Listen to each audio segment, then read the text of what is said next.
Assalamualaikum warahmatullahi wabarakatuh. Halo semuanya teman-teman, selamat siang, selamat datang kembali di channel kesayangan kita, channel Ilo Entry, dan masih bersama saya Ilo. Dimanapun teman-teman berada, semoga teman-teman selalu dalam keadaan sehat walafiat tanpa kekurangan satu apapun, amin amin ya robbal alamin. Dan pada kesempatan yang baik ini, di tengah hujan yang mengguyur kota Jakarta dan di beberapa daerah ya teman-teman, ada teman-teman kita, saudara-saudara kita di Aceh, Sumatera Utara, Sumatera Barat sedang mengalami musibah, yaitu bencana banjir bandang dan juga longsor. Mohon doanya ya teman-teman ya, semoga saudara-saudara kita, teman-teman kita di sana bisa melewati musibah ini dengan baik dan bisa menghadapi semua ini dengan ketabahan, dan insya Allah Allah akan memberikan hadiah terbaik di depan sana. Amin amin ya robbal alamin. Dan pada siang hari ini saya akan membawakan satu kisah dari Selomin. Waduh, ini kisahnya agak unik ya teman-teman ya. Dalam kisah Selomin kali ini akan menceritakan bagaimana perjalanan hidup seorang model. Model ini dia model majalah ya, dan banyak iklan juga, yang mana model ini menggunakan susuk sebagai penggarisnya. Waduh, ini apa ya? Bagaimana perjalanan hidupnya dan bagaimana endingnya? Oke. Tapi sebelum kita masuk ke dalam kisahnya, buat teman-teman yang mungkin belum subscribe channel Ilo Entry, bisa diklik dulu tombol subscribe, jangan lupa lonceng notifikasinya juga dinyalakan agar teman-teman selalu mendapatkan notifikasi dari konten-konten yang akan kami upload selanjutnya. Dan untuk channel Ilo Entry kami upload setiap hari teman-teman, setiap siang jam 12 siang waktu Indonesia bagian Barat. Oke, nggak pakai berlama-lama lagi, pasti udah nggak sabaran kan untuk masuk ke dalam kisahnya. Dari halaman belakang rumah Bang Ilo, kita menuju ke dalam kisahnya.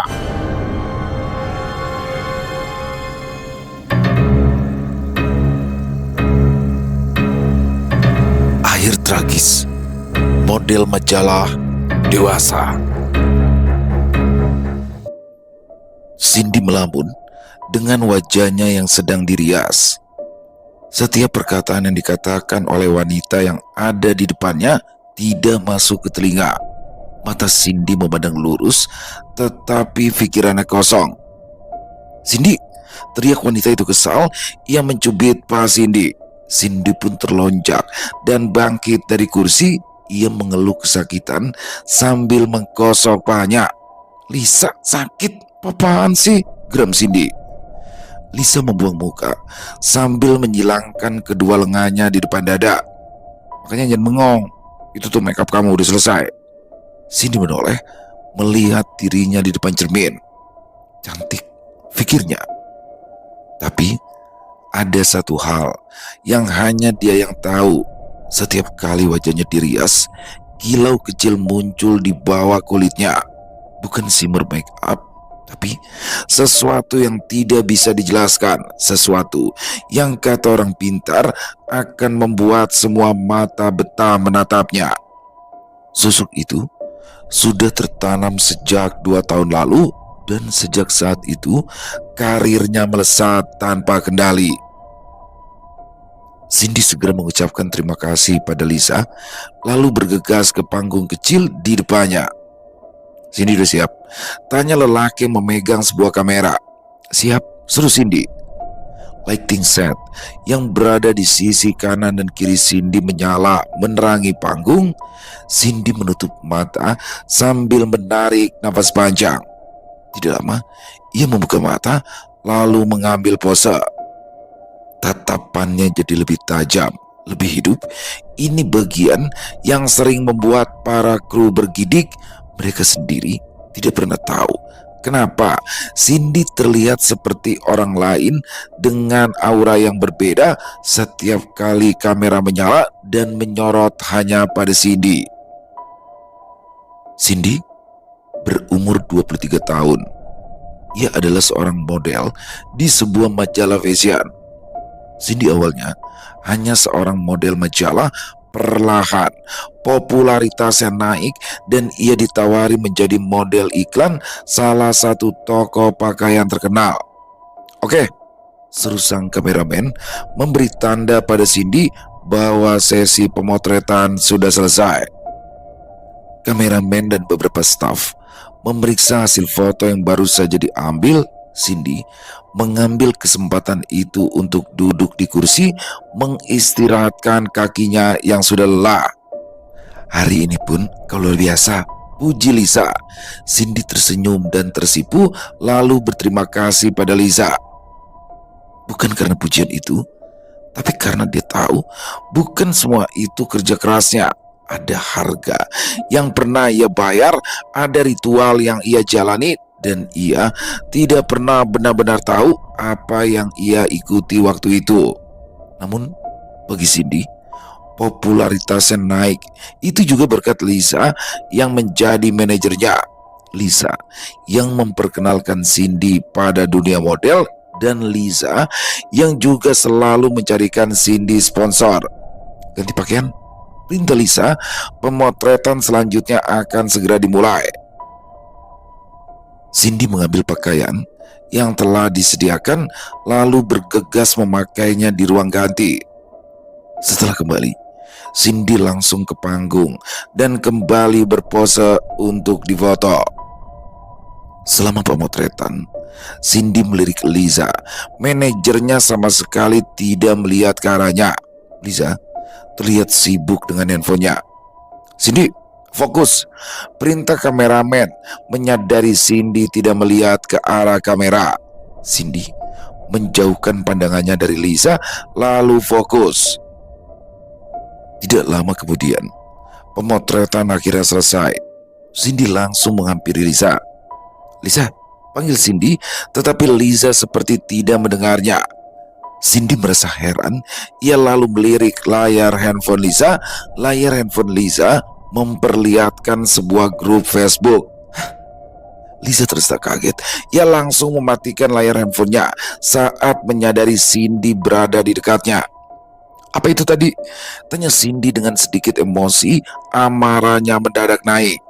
Satu hal yang membuatnya emosi, yaitu nama grup Facebook di handphone Lisa yang bertuliskan anti Cindy. Bukan apa-apa, bantah Lisa. Cindy, dengerin aku ya. Yang kamu lihat tadi bukan hal penting. Jangan biarkan orang-orang seperti mereka menjatuhkanmu. Belum sempat Cindy membalas, kameramen menyuruhnya untuk bersiap. Cindy sekali lagi mengganti pakaian, kemudian melakukan sesi pemotretan terakhir. Setelah beberapa menit, pekerjaan Cindy akhirnya selesai. Berkat fokusnya saat bekerja, emosi Cindy yang tadinya naik kini mulai mereda. Namun, ia tidak bisa melupakan grup anti Cindy itu. Bisa terlihat jelas bahwa Lisa tidak ingin membahasnya, dan Cindy mencoba membaca suasana. Ia tidak mau terlihat berdebat di tempat kerja. Aku udah ngelaporin grup itu, kata Lisa dengan wajah datar. Sekarang kamu pulang aja ya, biar aku yang ngurus sisanya. Cindy menurut. Ia mengganti pakaian, mengambil tas lempangnya, lalu berjalan keluar dari studio. Gue udah selesai nih, kamu udah nungguin. Cindy mengirim chat pada temannya yang bernama Jenny. Iya, aku nunggu di tempat biasa, balas Jenny. Hari ini diadakan bazar di salah satu taman dekat dari studio foto. Cindy berencana akan datang ke bazar itu bersama Jenny. Cindy mempercepat langkah.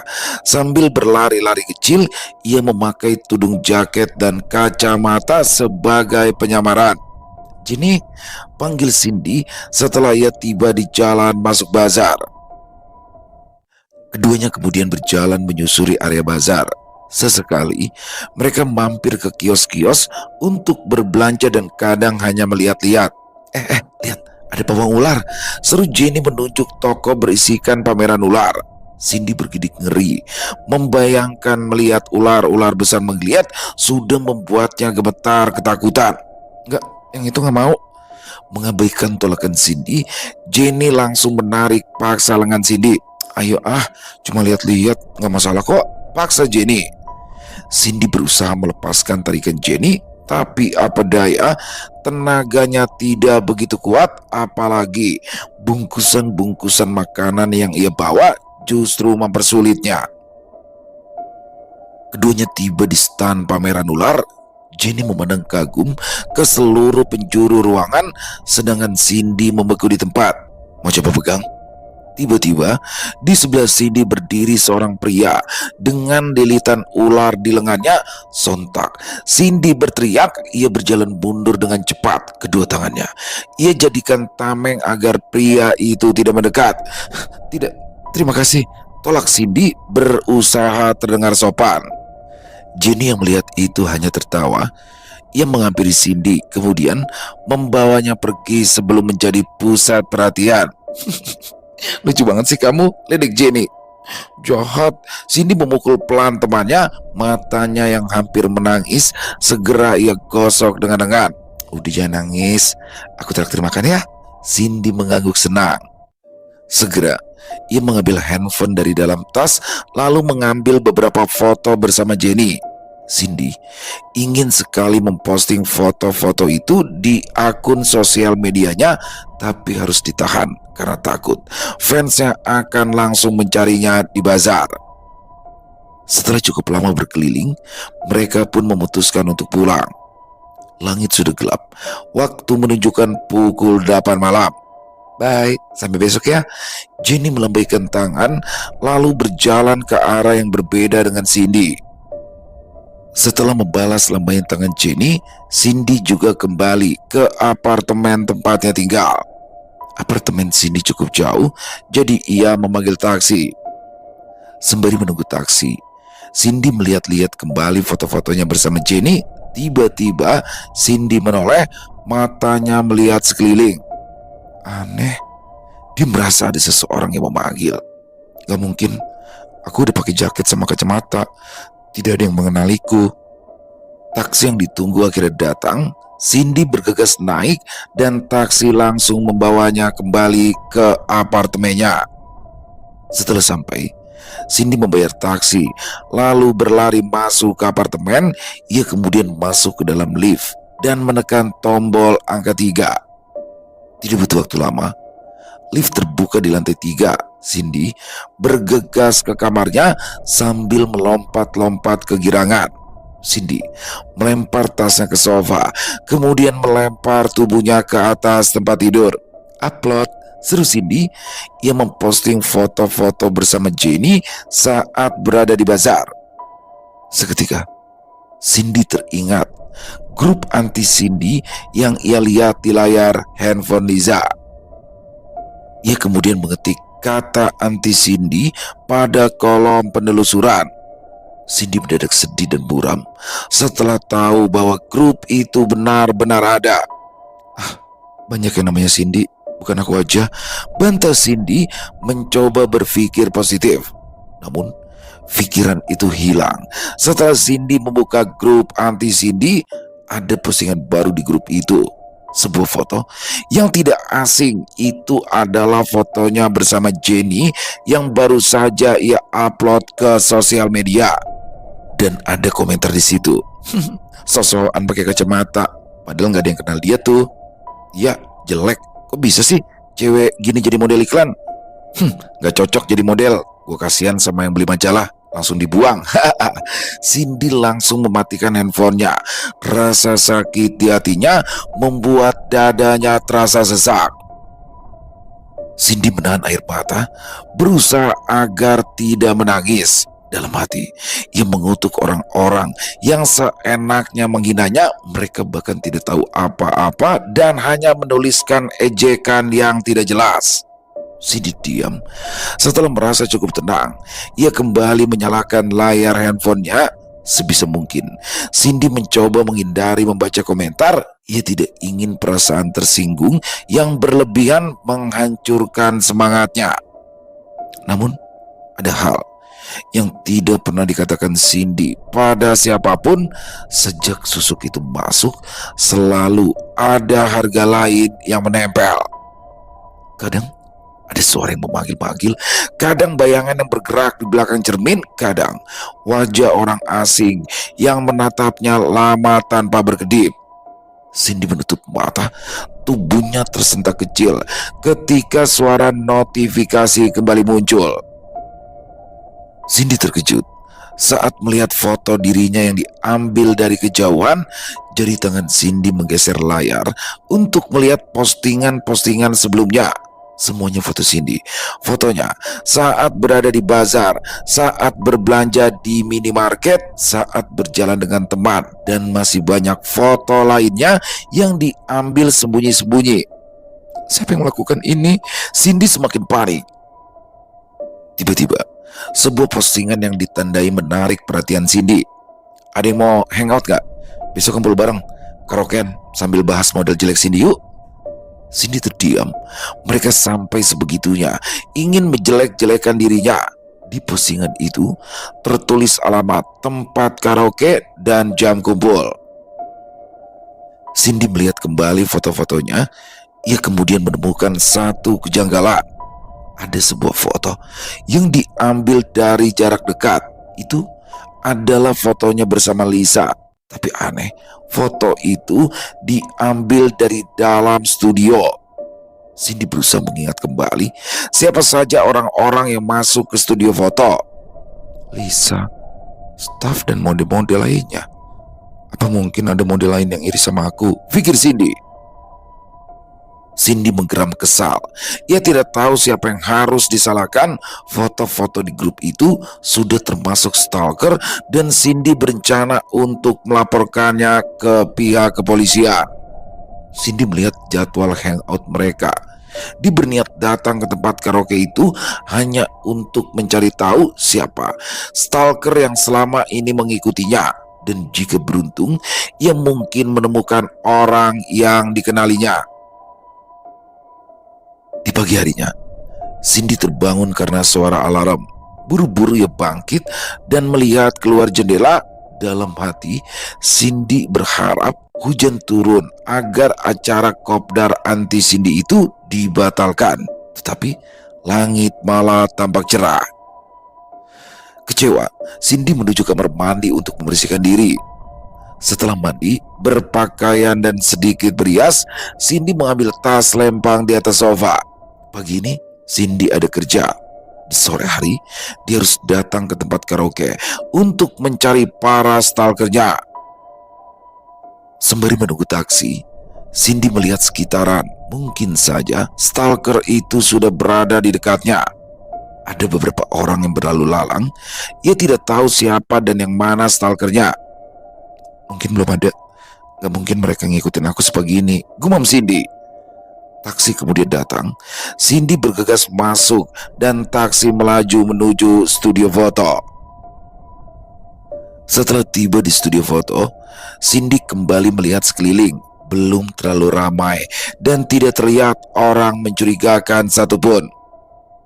Pagi Cindy, suara sapaan dari belakang membuat Cindy berbalik cepat. Lisa, selamat pagi, balas Cindy dengan canggung. Cindy bernapas lega karena bukan orang mencurigakan yang mendekatinya. "Kenapa kamu?" tanya Lisa melihat tingkah aneh Cindy. "Gak kenapa-napa, cuma kurang tidur aja," jawab Cindy sambil menggaruk kepalanya yang tidak gatal. Keduanya pun masuk ke studio dan Lisa langsung disambut oleh teman-teman model yang juga bekerja bersamanya. Cindy memperhatikan semuanya, mencari tahu siapa saja yang mungkin membencinya. Gak ada yang mencurigakan, tapi kalau memang ada di antara mereka yang tidak menyukaiku, aku pasti akan mengetahuinya nanti, gumam Cindy dalam hati. Cindy menatap dirinya di cermin. Penyamarannya di bazar kemarin sudah ketahuan oleh si stalker. Kini dia bingung harus menyamar dengan cara apa. Mungkin aku gak perlu nyamar. Mendadak Cindy terfikirkan suatu ide. Cindy lalu memanggil teman-temannya. Gadis-gadis cantik berkumpul di ruang make up.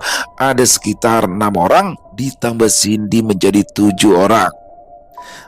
Pulang kerja, ada yang mau karaokean gak? Tanya Cindy dengan wajah yang diimutkan. Mau, seru salah satu cewek, lalu dibarengi dengan cewek-cewek lainnya. Cindy tidak menyangka ajakannya akan langsung diterima oleh mereka. Hal itu membuat Cindy mulai meragukan kecurigaannya. Apa mungkin gak ada di antara mereka ya? Gumamnya. Lisa kemudian memanggil Cindy dan menyuruhnya mengganti pakaian. Cindy bergegas mengambil dress yang sudah disiapkan lalu berlari kecil ke ruang ganti. Setelah sesi pemotretan selesai, mereka semua pun bergegas menuju ke tempat karaoke. Setelah tiba di tempat karaoke, Cindy langsung menajamkan mata dan telinganya. "Cindy, ayo masuk."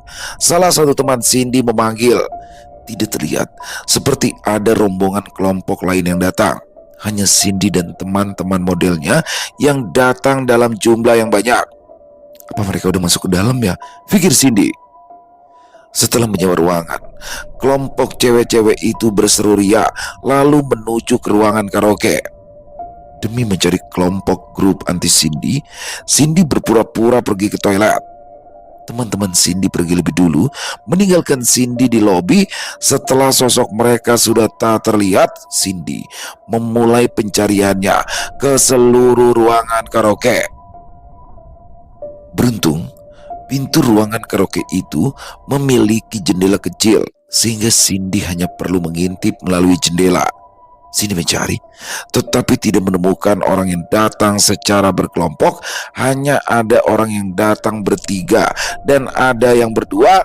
Merasa bingung, Cindy akhirnya memberanikan diri bertanya pada staf yang bertugas di lobi. Tadi pagi ada yang datang si rombongan. Jumlah mereka kurang lebih 10 orang, kata staf yang berjaga di lobi. Tadi pagi, Cindy memastikan. Ya, tadi pagi saya ingat jelas karena mereka datangnya berkelompok. Cindy segera mengeluarkan handphone dari dalam tas, lalu memeriksa grup. Ternyata mereka sudah mengubah jam pertemuan. Sial, harusnya tadi pagi aku cek postingan grup ini, umpat Cindy dalam hati.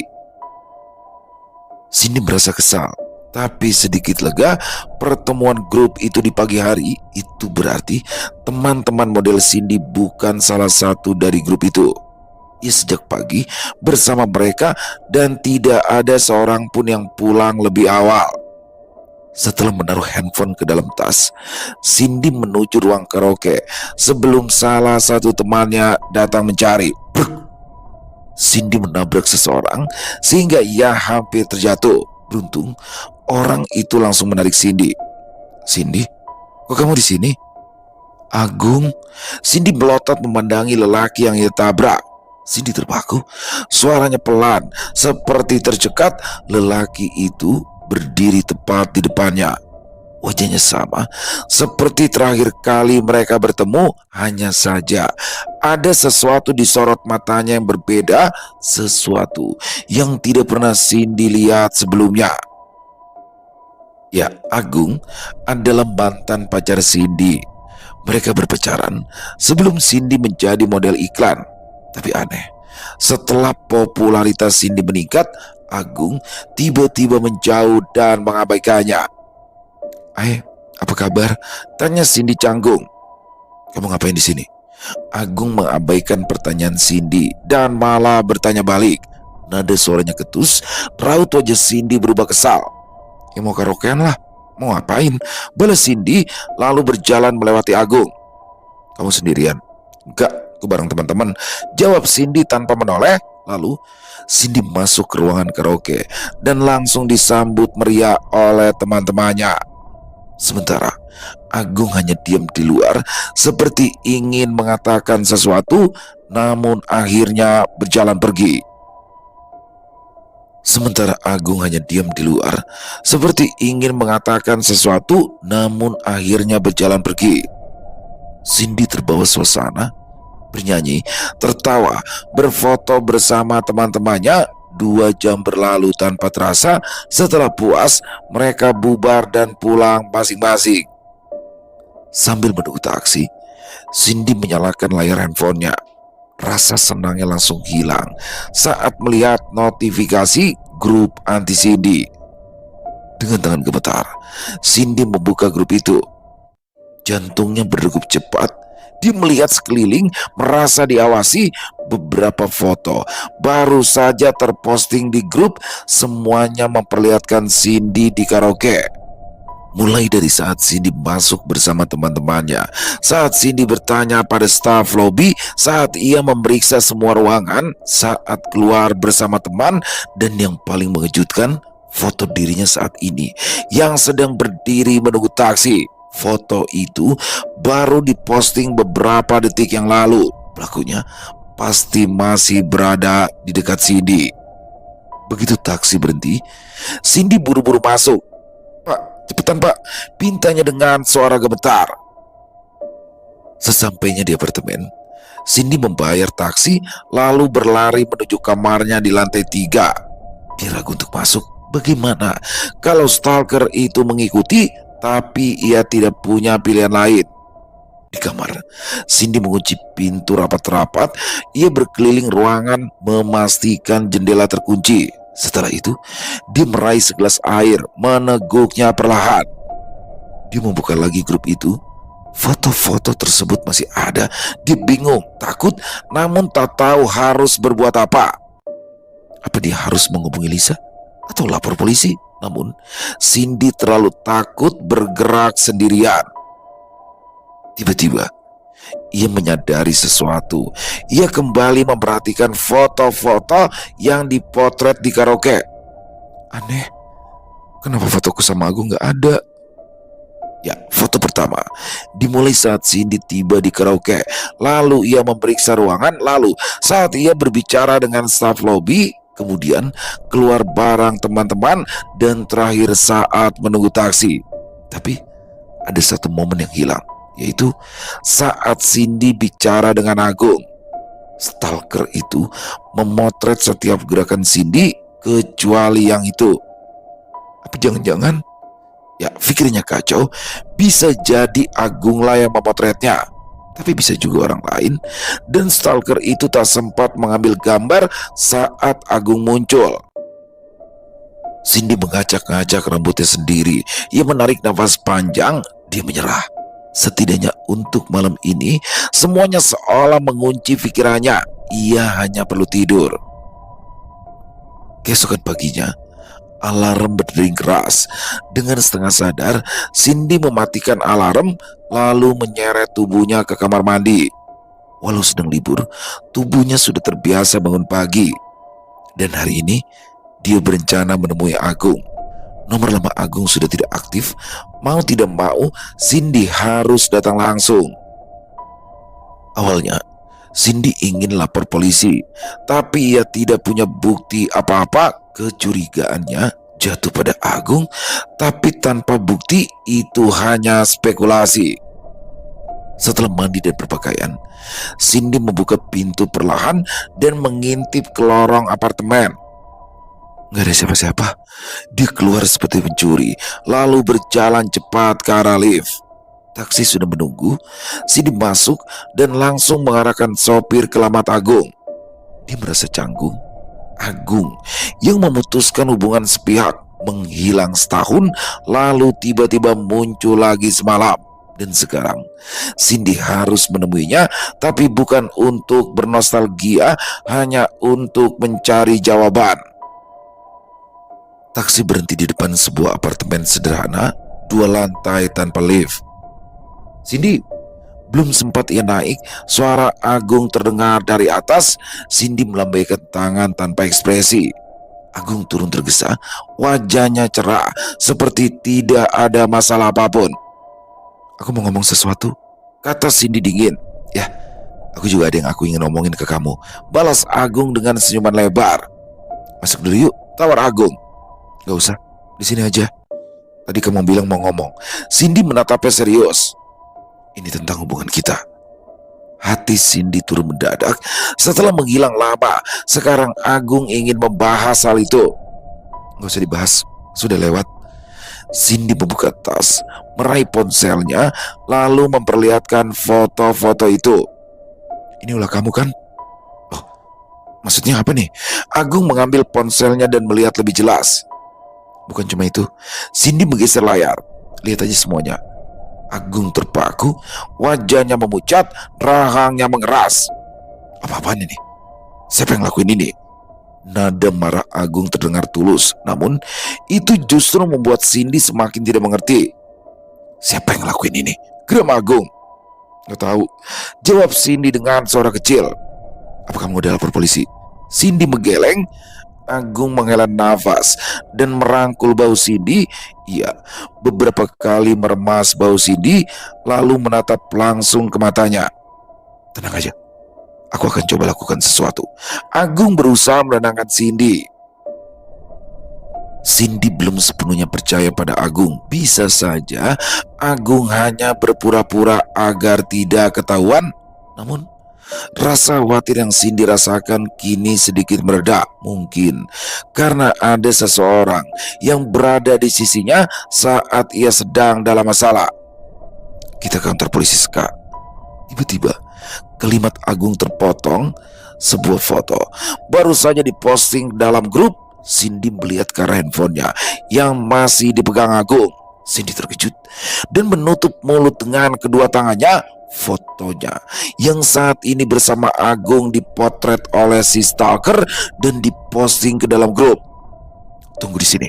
Agung memerintah Cindy lalu berjalan menuju arah foto itu diambil. Orang itu motret dari sini, ucap Agung sambil berdiri di belokan lorong dekat apartemennya. Agung melihat sekeliling. Jalanan sepi, tidak terlihat seperti ada orang yang baru saja lewat. Melihat tindakan Agung, ada satu hal yang mulai diyakini Cindy.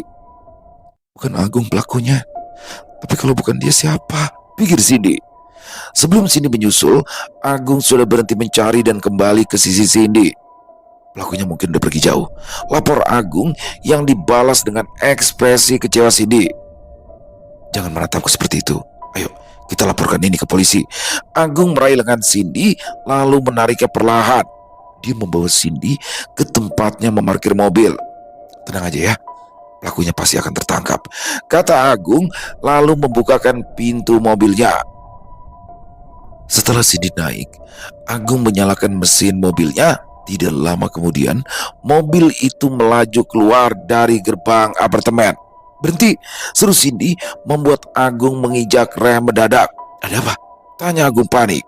Cindy melihat keluar jendela mobil. Dari kejauhan ada sosok siluet yang memandangi mereka. Agung melihat ke arah yang sama dengan Cindy. Ia kemudian menurunkan kaca mobilnya agar bisa melihat lebih jelas. Jenny? Dengan nada terkejut, Cindy memanggil nama sosok itu. Seperti orang yang ketahuan mencuri. Sosok dari kejauhan itu langsung salah tingkah. Dia bingung harus apa setelah mendengar namanya disebut. Cindy membuka pintu, lalu keluar dari mobil. Ia berlari menghampiri sahabatnya. Gak mungkin Jenny pelakunya, pikir Cindy. Agung segera menyusul Cindy. Dari kejauhan, dia menatap Jenny dengan tatapan emosi. Hai Cindy. Jenny menyapa dengan canggung. Matanya melihat Cindy lalu melirik ke Agung. Kalian udah balikan ya? Jenny, kenapa kamu ada di sini? Tanya Cindy. Cindy merasa aneh. Tempat tinggal Jenny berada cukup jauh dari apartemen Agung. Apa yang membuat Jenny berada di dekat apartemen Agung sepagi ini? Aku... Cindy semakin curiga karena Jenny terlihat kesulitan menjawab. Cindy tidak ingin mencurigai teman terdekatnya, tetapi ia harus memastikan. Aku sedang ada urusan dekat sini. Setelah sekitar 2 menit, Jenny akhirnya menjawab. Urusan apa sebagi ini? Cindy kembali bertanya, tapi tidak dijawab oleh Jenny. Kamu ngikutin aku ya? Bukan begitu. Aku... Apa? Bicara yang jelas, biar gak ada yang curiga. Agung yang sejak tadi diam akhirnya mulai berbicara. Bisa lihat handphonemu? Minta Agung menjulurkan tangan kanannya. Jenny menatap kaget. Handphone yang ada di tangannya langsung digenggam erat. Jenny menolak memberikan handphone itu. Hal itu membuat Cindy semakin curiga hingga merebut paksa handphone Jenny. Tidak, jangan. Jenny berusaha mengambil kembali handphonenya, tetapi Agung menghalangi. Layar handphone Jenny memperlihatkan kamera yang masih menyala. Tanpa pikir panjang, Cindy langsung membuka galeri. Jenny, kau? Cindy hampir tidak percaya. Jenny adalah orang yang selama ini mengikuti dan memotretnya. Tanpa sadar, Air mata Cindy menetes. Teman sekaligus sahabat yang selama ini mendukungnya ternyata berniat menjatuhkannya. Kenapa, Jen? Kenapa? Cindy mengulang-ulang pertanyaan itu, berharap Jenny memberikan jawaban yang tidak menyakitinya. Akhirnya kamu nangis juga. Udah lama banget. Aku ingin melihatnya. Tawa Jenny melihat wajah Cindy. Jenny tertawa puas. Dia kemudian mengakui bahwa selama ini memang dialah yang mengambil foto Cindy dari kejauhan. Kenapa kau lakukan itu? Cindy meminta alasan yang jelas. Kenapa? Jangan pura-pura nggak tahu deh. Jenny mengepalkan tangannya. Jika saja Agung tak ada di sana, mungkin ia sudah menghantam wajah Cindy. Cindy terdiam. Rasa sakit di hatinya semakin terasa. Air matanya menetes lebih deras. Aku nggak ngerti. Apa aku sudah melakukan sesuatu? Aku minta maaf kalau aku sudah menyakiti kamu, ucap Cindy. Ia benar-benar tidak tahu kesalahan apa yang telah ia perbuat. Kau mengambil pekerjaanku, teriak Jenny penuh emosi. Tawaran iklan itu untukku, dan kenapa kau merebut? Cindy akhirnya mengingatnya. Ia dan Jenny dulunya bersama-sama menjadi model iklan majalah, tetapi saat Lisa memberitahu bahwa Cindy akan menjadi model iklan toko baju, Jenny mendadak berhenti menjadi model. Aku yang lebih dulu mendapat tawaran jadi model iklan itu. Aku yang bekerja dari pagi sampai malam, dan aku akhirnya lolos. Impianku menjadi model terkenal akhirnya bisa kucapai. Tapi kau malah merebut semuanya, Jenny menjelaskan penuh amarah. Cindy tertunduk sedih. Ia tidak tahu bahwa ia telah merenggut impian temannya. Lisa tidak pernah memberitahukan bahwa iklan itu awalnya bukan untuk Cindy, melainkan untuk Jenny. Aku melihat sekeliling. Suara keras Jenny sudah menarik perhatian orang-orang. Ia segera menarik lengan Cindy dan membawanya ke dalam mobil. Kau pikir kau hebat karena telah merebut impian sahabatmu? Hah? Jenny masih berteriak walaupun Cindy semakin jauh.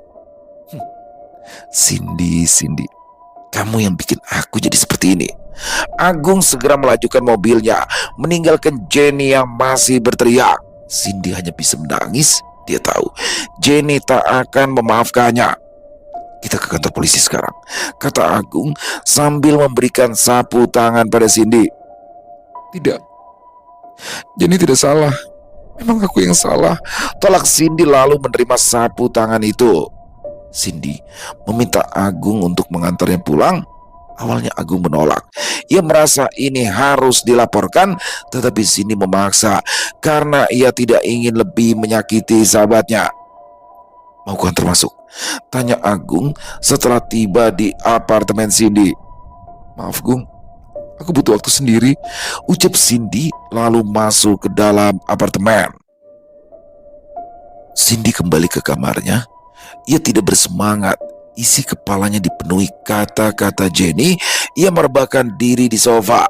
Beberapa menit ia hanya diam memandangi langit-langit kamarnya. Jadi tawaran iklan itu sebenarnya untuk Jenny, gumam Cindy. Ia mengambil handphonenya, berencana menghubungi Lisa untuk memastikan apakah semua yang dikatakan Jenny benar. Tiba-tiba Cindy menyadari sesuatu. Ada 2 handphone di dalam tasnya, yang satu miliknya dan satunya lagi milik Jenny. Cindy menyalakan layar handphone Jenny, tetapi terkunci, dan dia membutuhkan kata sandi. Kalau nggak salah, tanggal lahir Jenny deh. Cindy mencoba mengingat. Tidak berapa lama, Cindy mengetikkan kata sandi berdasarkan tanggal dan tahun lahir Jenny. Masuk, suruh Cindy saat sandi yang ia masukkan cocok.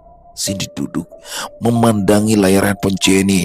Ia memperlihatkan foto-fotonya yang diambil diam-diam. Aneh deh, pikir Cindy. Ia kemudian mengambil handphonenya sendiri, lalu membuka kembali postingan di grup anti Cindy. Di grup itu ada foto Cindy bersama Jenny saat ia berada di bazar. Selama di bazar, mereka terus bersama. Lalu siapa memotret mereka? Cindy melihat daftar nama akun yang memposting fotonya. Ada dua akun berbeda. Itu berarti masih ada orang lain selain Jenny yang mengikuti Cindy. Lisa, mungkin dia tahu sesuatu, gumam Cindy lalu menekan kontak manajernya. Halo, ya ada apa? Tanya Lisa tanpa basa-basi saat mengangkat telepon. Lis, aku mau nanya soal tawaran model iklan itu, ucap Cindy, tangannya mengepal kecil. Dia masih ingat jelas bahwa iklan itu bukan untuknya. Pemotretan selanjutnya 3 hari lagi. Kemarin kan udah dijelasin. Iya aku tahu. Bukan itu yang aku tanya. Cindy terdiam sejenak. Ia tidak mau terdengar sedang mengadu masalah pribadi. Bagaimanapun, Jenny adalah sahabat yang selalu ada bersamanya. Lisa, kamu masih ingat Jenny? Tanya Cindy dengan suara pelan. Jenny, model yang berhenti beberapa bulan lalu. Tebak Lisa. Iya, apa Jenny berhenti jadi model itu ada hubungannya sama tawaran iklan itu? Lisa terdiam. Cindy bisa merasakan ada sesuatu yang ditahan. Gak tahu, katanya datar. Cindy menunduk muram. Akhir-akhir ini ia sulit mempercayai siapapun. Grup itu membuatnya curiga pada semua orang. Jangan bohong. Suara Cindy datar dan dingin. Aku gak bohong. Perempuan yang bernama Jenny itu gak ada hubungannya sama tawaran iklan itu. Nada Lisa tiba-tiba meninggi. Tadi kamu bilang gak tahu. Sekarang kamu bilang tidak ada hubungannya. Kata-kata kamu aneh. Tidak, itu... Lisa kehilangan kata. Ia ingin menyangkal tapi tidak ada kalimat yang bisa keluar. Tawaran itu sebenarnya buat Jenny kan? Suara Cindy sedikit bergetar. Lisa, gumam Cindy setelah mendengar penjelasan panjang yang penuh rasa bersalah dari Lisa. Lisa tahu Jenny sahabat Cindy, tapi menurutnya Cindy lebih cocok menjadi model. Cindy punya daya tarik lebih dibanding Jenny. Kadang Cindy bahkan tidak perlu bantuan perias. Tubuhnya lebih tinggi dan Cindy sudah lebih dikenal sejak awal ia memulai karir. Karena itu, Lisa meminta pihak perusahaan iklan untuk mengganti Jenny dengan Cindy. Dia menyebutkan semua kelebihan Cindy dibandingkan Jenny dan permintaan itu disetujui. Jenny kehilangan kesempatan besar. Ia menyalahkan Cindy. Semua kerja kerasnya runtuh begitu saja dan kebenciannya semakin besar. Jenny bahkan memohon pada Lisa agar kontraknya dikembalikan karena tawaran itu adalah miliknya, tapi percuma. Lisa justru menyakiti Jenny dengan kata-kata bahwa Jenny tidak punya bakat menjadi model dan lebih baik berhenti saja. Cindy, kamu masih di sana? Tanya Lisa pelan. Cindy mengusap air matanya. Lis, kamu udah lihat isi grup itu? Grup? Oh, grup anti Cindy. Itu cuma orang-orang iseng yang mau jatuhin karirmu. Mungkin buat kamu itu gak penting, tapi itu ngancurin mentalku. Lisa, kamu penyebabnya. Grup itu ada karena kamu. Kamu yang menjatuhkan Jenny. Kenapa kamu ngelakuin itu? Jenny itu temanku. Tanpa menunggu jawaban, Cindy mematikan panggilan dan melempar ponselnya ke tempat tidur. Dia lelah. Ia berbaring di sofa sambil menatap handphone Jenny di tangannya. Tiba-tiba, bel pintu berbunyi. Cindy mengabaikannya. Bel itu berbunyi lagi. Dengan berat, Cindy bangun dan membuka pintu. Itu Jenny mungkin mau ambil handphonenya, pikir Cindy. Tapi ketika pintu dibuka, yang berdiri di pintu bukanlah Jenny, tapi Agung. Agung, ada apa? Cindy mengerjap, matanya sembab. Agung mengulurkan tangan, menyentuh wajah Cindy, lalu menyeka sisa air mata di pipinya. Kamu udah makan? Makan bareng yuk, tanya Agung sambil mengangkat kantong plastik berisi makanan. Cindy hanya mengangguk dan membiarkannya masuk. Agung menyiapkan makanan tanpa meminta Cindy bergerak. Dia mengeluarkan sandwich, menaruhnya di piring, lalu menuang air dingin ke gelas. Setelah semuanya siap, ia meletakkannya di depan meja Cindy. Udah, jangan terlalu nyalain diri sendiri. Jenny pasti maafin kamu kok. Kalian kan sahabat, ucap Agung pelan. Cindy menggeleng. Agung ingin bertanya banyak hal, tapi melihat keadaan Cindy, ia menahan semuanya. Seminggu berlalu.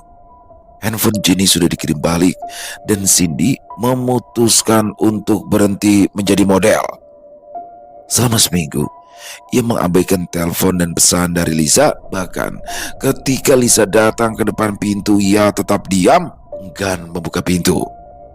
Dan yang mengejutkan, sudah tidak ada lagi postingan baru di grup anti Cindy, mungkin karena Cindy tidak keluar sama sekali. Dan selama seminggu, Agung selalu datang membawa makanan dan kebutuhan Cindy. Dia sedih melihat Cindy menutup diri, tapi ada perasaan nyaman karena Cindy bergantung padanya sekarang. Sekali-kali keluar yuk, kita jalan-jalan, ajak Agung. Cindy menggeleng. Dia merasa aman di dalam kamarnya, tidak ada yang menyakitinya di sini. Tiba-tiba terdengar ketukan pintu bersamaan dengan suara yang sangat familiar. Cindy, kamu di dalam kan? Aku mau bicara. Cindy membeku. Ia mengenali suara itu. Ya, itu adalah suara Jenny. Jenny, bisik Cindy sebelum memeluk lengan Agung. Itu Jenny. Ini kesempatan kalian buat baikan ya, kata Agung sambil mengusap punggung Cindy. Cindy mengangguk pelan, tapi matanya tetap ketakutan.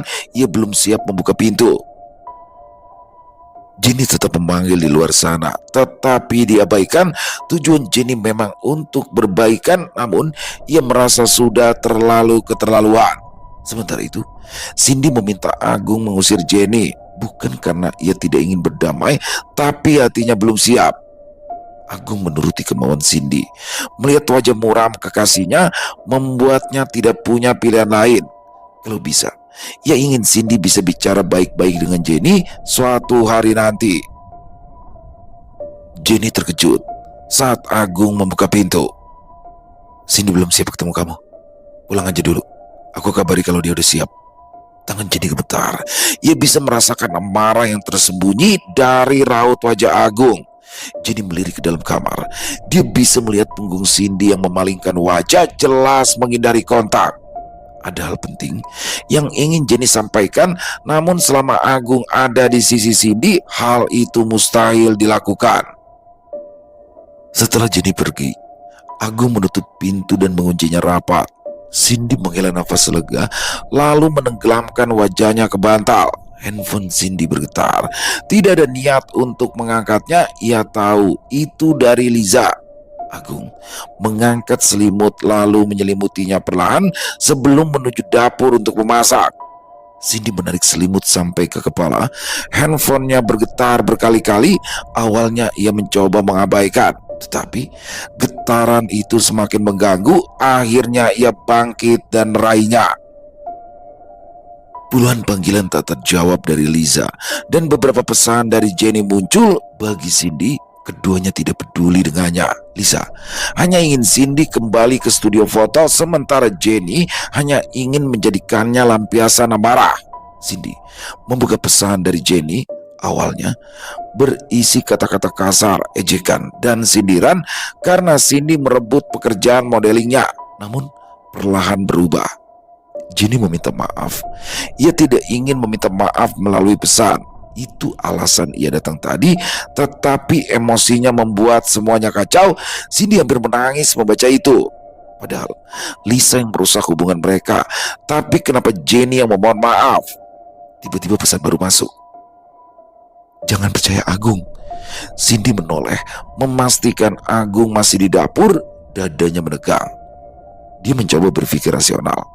Mungkin Jenny bohong hanya agar Cindy keluar dari kamar. Namun tetap saja kalimat itu berhasil mengusik pikirannya. Gak tidur lagi? Tanya Agung sambil datang membawa sepiring nasi goreng. Aku buatin untuk kamu.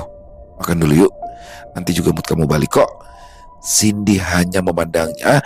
Agung meletakkan piring itu di meja. Gerakannya tenang. Tidak ada sesuatu yang aneh. Namun pikiran Cindy masih kacau. Kok diem sih? Gak suka ya? Mau, jawab Cindy akhirnya. Ada rasa curiga ketika ia melihat makanan itu, tapi rasa lapar membuatnya menyerah. Enak, puji Cindy pelan. Iyalah, nasi goreng buatanku. Agung tertawa kecil. Ia berusaha menghibur Cindy. Setelah beberapa hari dijaga, Cindy akhirnya luluh dan kembali menerima Agung sebagai pacarnya. Cindy menatap Agung lama. Agung gak mungkin jahat, betin ya? Cindy menghabiskan makanannya. Agung membawa piring ke dapur dan mulai mencuci. Cindy terdiam. Ada rasa bersalah yang mulai muncul. Mungkin sudah waktunya ia kembali bekerja dan membalas kebaikan Agung. Dia mengambil handphone, bukan untuk menghubungi Jenny tetapi Liza. Kebetulan panggilan Liza masuk. Tanpa pikir panjang, Cindy mengangkatnya. Liza, maaf, aku baru bisa angkat. Shh, pelankan suaramu, bentak Liza tiba-tiba.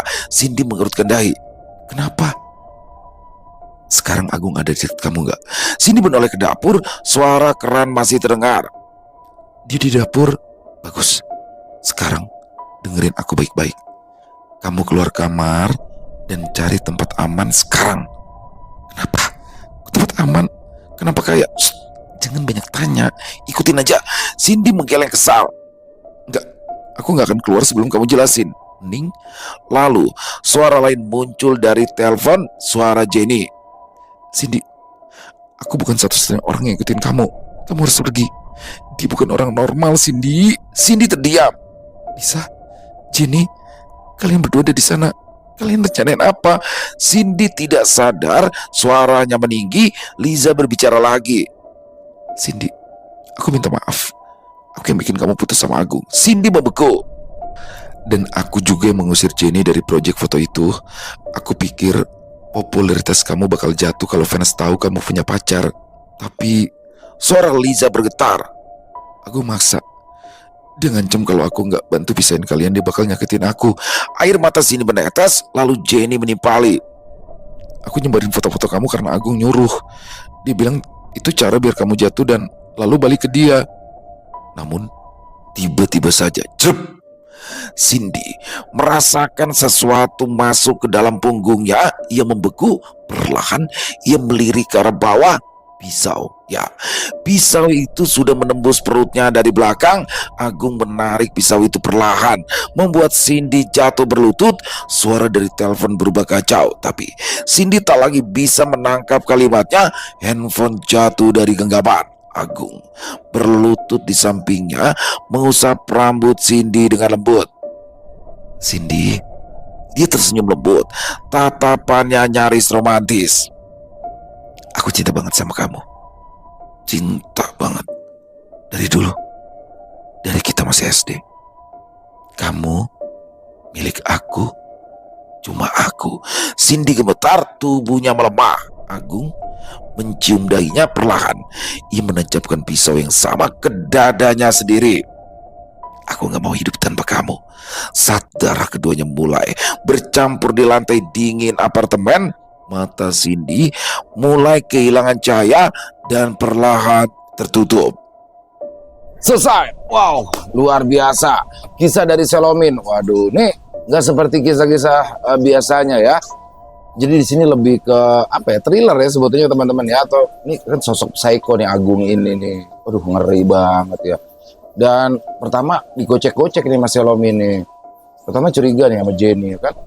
Saya sama Liza sama curiga sih, sama Agung juga awalnya dicuriga, tapi oh bukan, ternyata bener Agung. Waduh, di endingnya udah, wah ini Jenny nih, jelas dia udah ngaku, tapi kok sampai sebegitu ya. Ternyata ini semua hanya tentang ambisi. Jadi berbeda ya, cinta dan ambisi itu menurut saya satu hal yang berbeda. Jadi kalau Agung ini ambisi, bukan cinta dia sama Cindy. Karena kalau orang cinta tidak mungkin dia tega menyakiti Cindy, apalagi sampai menghabisi Cindy. Jadi dia memang ambisi aja. Dia berambisi untuk memiliki Cindy seutuhnya. Kalau dia nggak bisa milikin orang lain, berarti juga nggak bisa milikin dia. Oh, kasihan banget Cindy ya. Dan ini memberikan warna tersendiri untuk channel Lilo Entry, karena sebelumnya belum ada nih kisah-kisah seperti ini ya. Terima kasih Selomin atas kisahnya yang luar biasa. Ditunggu lagi kisah-kisah selanjutnya. Dan semoga kisah barusan bisa menghibur teman-teman semua. Para pecinta penikmat horor misteri, lebih khususnya lagi kepada para subscriber dari channel Lilo Entry. Buat yang suka dengan videonya, bisa diklik tombol like atau tombol jempol, boleh juga tombol hype diklik ya teman-teman ya. Dan boleh dong untuk link videonya di-share ke teman-teman yang lain agar juga ikut merasa terhibur. Dan buat teman-teman yang mungkin punya komentar lain, mungkin punya pendapat lain, bisa menuliskan di dalam kolom komentar ataupun hanya sekedar saling menyapa. Insya Allah kami akan menjawabnya satu persatu. Di akhir kata, saya Ilo mengucapkan permohonan maaf apabila mungkin dalam pembawaan kisahnya barusan ada kata-kata saya yang salah ataupun ada kata-kata saya mungkin yang kurang berkenan. Saya mohon dibukakan pintu maaf yang seluas-luasnya. Sampai berjumpa lagi di konten-konten kami selanjutnya. Masih bersama saya Ilo di channel Ilo Entry. Salam sehat sukses selalu untuk kita semua. Wassalamualaikum warahmatullahi wabarakatuh.